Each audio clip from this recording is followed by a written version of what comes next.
Bharat operation Sindoor దెబ్బకు పాకిస్తాన్ వణికిపోతుంది. నిమిషాల వ్యవధిలోనే భారత్ చేసిన దాడులతో పాక్ అతలాకుతలంగా మారింది. ఉగ్రవాద కేంద్రాలే కాకుండా సైనిక స్థావరాలు సైతం భారత్ దాడిలో ఘోరంగా దెబ్బతిన్నాయి.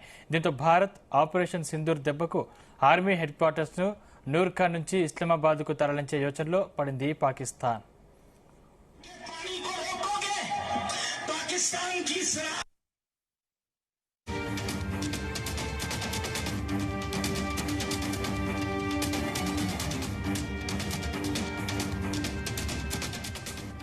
ఆపరేషన్ సింధూర్ దెబ్బకు పాకిస్తాన్ వణికిపోతుంది. నిమిషాల వ్యవధిలో భారత్ చేసిన దాడులతో పాక్ అతలాకుతలంగా మారింది. ఉగ్రవాద కేంద్రాలే కాకుండా సైనిక స్థావరాలు సైతం భారత్ దాడిలో ఘోరంగా దెబ్బతిన్నాయి. దీంతో భారత్ ఆపరేషన్ సింధూర్ దెబ్బకు ఆర్మీ హెడ్ క్వార్టర్స్ నూర్ఖాన్ నుంచి ఇస్లామాబాద్ కు తరలించే యోచనలో పడింది పాకిస్తాన్.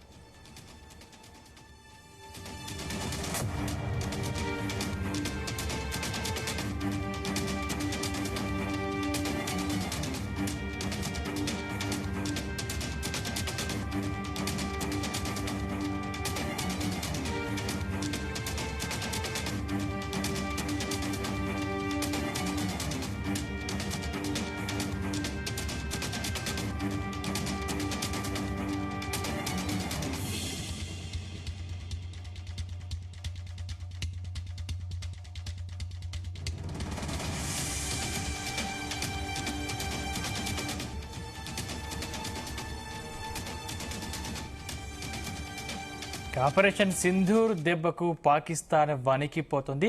నిమిషాల వ్యవధిలో భారత్ చేసిన దాడులతో పాక్ అతలాకుతలంగా మారింది. ఉగ్రవాద కేంద్రాలే కాకుండా సైనిక స్థావరాలు సైతం భారత్ దాడిలో ఘోరంగా దెబ్బతిన్నాయి. దీంతో భారత్ ఆపరేషన్ సింధూర్ దెబ్బకు ఆర్మీ హెడ్ క్వార్టర్స్ ను నూర్ఖాన్ నుంచి ఇస్లామాబాద్ కు తరలించే యోచనలో పడింది పాకిస్తాన్. ఇదే అంశానికి సంబంధించిన మరిన్ని పూర్తి డీటెయిల్స్ మా ప్రతినిధి శ్రీచరణ్ అందిస్తారు. శ్రీచరణ్. సందీప్, ఆపరేషన్ సింధూర్ సమయంలో కూడా భారత వైమానిక దళం ఐఏఎఫ్ పాకిస్తాన్ లో ఉన్న టెర్రరిస్ట్ క్యాంప్స్ ప్రత్యేకంగా 9 ప్లేసెస్ ఏవైతే ఉన్నాయో 9 ప్లేసెస్ లో కూడా ప్రిసైజ్ గా టార్గెట్ పెట్టుకుని కూడా అక్యురేట్ గా దాడులు కూడా చేసింది. అయితే ఈ పాకిస్తాన్ ఏదైతే చైనాకి ఏదైతే వాడుతుందో బైడూస్ అనే రాడార్స్ చైనా నిర్మిత వైమానిక రక్షణ వ్యవస్థల్ని కూడా భారత ఎయిర్ ఫోర్స్ అది జామ్ చేసి కూడా లోపలికి వెళ్లి ఆ 9 తీవ్రవాద స్థావరాలని దాడి చేసి వచ్చిందంటూ కూడా యూరోపియన్ కి చెందిన ప్రముఖ పత్రికలు కూడా ప్రచురించాయి. దీంతో పాకిస్తాన్ బెంబేలెత్తిపోయింది. ఎందుకంటే చైనా తరచుగా కూడా క్లెయిమ్ చేసుకుంటుంది తమ దగ్గర అడ్వాన్స్డ్ జెట్ ఫైటర్స్ తో పాటు అధునాతన రాడర్ సిస్టమ్ ఉంది అని. కానీ రాఫెల్ ఏదైతే ఉందో పాకిస్తాన్ వాడుతున్న చైనా ఈ వైమానిక రక్షణ వ్యవస్థ ఏదైతే ఉందో రాడర్ దాన్ని జామ్ చేసి మరీ అసలు ఊహకు అందకుండా ఆ చైనీస్ రాడర్ కి కూడా అందకుండా ఆ చైనీస్ రాడర్ ని మన వైమానిక దళాలు అంటే Indian air force, Indian air defence system ఇవన్నీ కూడా ప్రత్యేకంగా జామ్ చేసి కూడా దాటి 9 టెర్రరిస్ట్ క్యాంప్ల పైన కూడా దాడి చేసిన విషయం తెలిసిందే.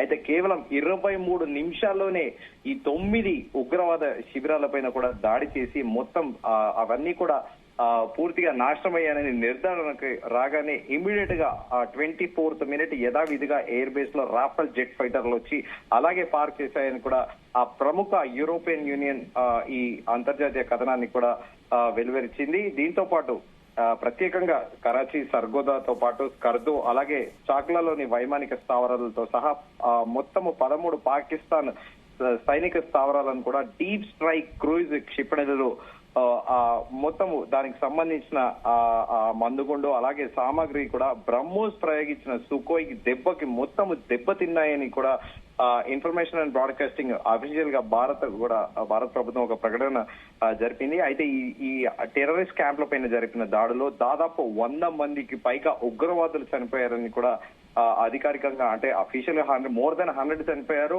కానీ భారతదేశం 100 మంది చనిపోయారని కూడా చెప్పింది.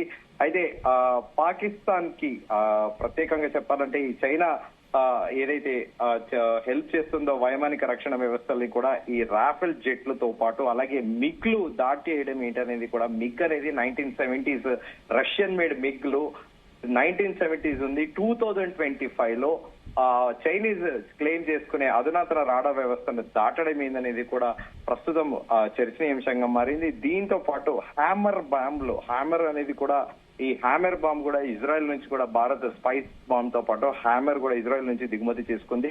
ఈ బాంబులను ఉపయోగించి కేవలం 23 నిమిషాల్లోనే మిషన్ పూర్తి చేసింది. అయితే ఇది ఒక రకంగా చెప్పాలంటే భారత సాంకేతిక నైపుణ్యం అనేది ఎంత గొప్పగా ఎదిగిందనేది కూడా ఇది చాలా క్లియర్ గా కూడా తెలిసిపోతుంది. అయితే దీంతో పాటు ఆ తర్వాత అనంతరం ఐఏఎఫ్ అధికారులు అలాగే ministry of external affairs secretary Vikram Misri కూడా ప్రెస్ కాన్ఫరెన్స్ పెట్టి మరీ కూడా చెప్పిన విషయం తెలిసిందే. అయితే ఇప్పుడు అక్కడ చర్చ ఏంటంటే ఆ రాడర్ ని జామ్ చేసి వెళ్లడం ఏంటా అనేది కూడా ప్రస్తుతం అందరూ యావత్ ప్రపంచం అంతా కూడా ముక్కున వేలేసుకుంటుంది.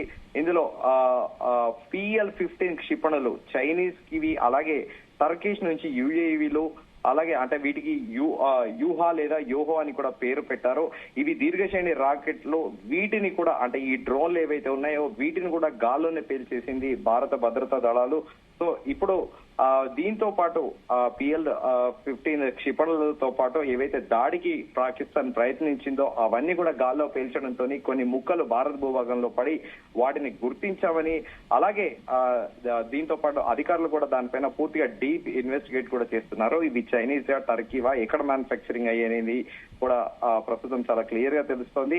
అయితే ప్రస్తుతము చైనాది మరోసారి కూడా చాలా క్లియర్ గా తెలిసిపోయింది. ఎందుకంటే చైనీస్ రాడర్ ని జామ్ చేసి రాఫెల్ మిగ్ విమానాలు వెళ్లి కొట్టి రావడం అనేది అసలు నార్మల్ విషయం కాదు. అయితే దీనిపైన పాకిస్తాన్ కి అడ్వాన్స్డ్ అమ్యునేషన్స్ వెపన్స్ మేము సప్లై చేస్తున్నామని పాకిస్తాన్ క్లెయిమ్ చేసుకుంటుంది. కానీ ఈ భారత స్వదేశీ వైమానిక రక్షణ అలాగే ఎలక్ట్రానిక్ యుద్ధ నెట్వర్క్ లో ఎంత ఉన్నతంగా ఉన్నాయనేది కూడా ఇది ఒక క్లాసిక్ ఎగ్జాంపుల్ అని కూడా చెప్పొచ్చు. దీంతో ఈ దెబ్బకి పాకిస్తాన్ ఎక్కడైతే నూర్ఖాన్ ప్లేస్ లో నుంచి హెడ్ క్వార్టర్స్ ని ఇస్లామాబాద్ కి కూడా తరలించే యోచనలో ప్రస్తుతము పాకిస్తాన్ ప్రభుత్వం ఉంది. ఎందుకంటే 9 ప్లేసెస్ లో ఏకకాలంలో జస్ట్ మ్యాటర్ ఆఫ్ 23 మినిట్స్ లో ఆపరేషన్ సింధూర్ ని పూర్తి చేయడము, దట్టు చైనీస్ రాడర్స్ ని జామ్ చేయడం, ఒక రాడర్ ని దాటుకొని వెళ్లడము ఒక విషయము, ఆ రాడర్స్ ని జామ్ చేసి దాదాపు పాకిస్తాన్ భూభాగంలో 300 నుంచి 400 కిలోమీటర్ల చొరబడి మన జెట్ ఫైటర్లు అవి టెర్రరిస్ట్ క్యాంపులను కూడా కూల్చివేయడము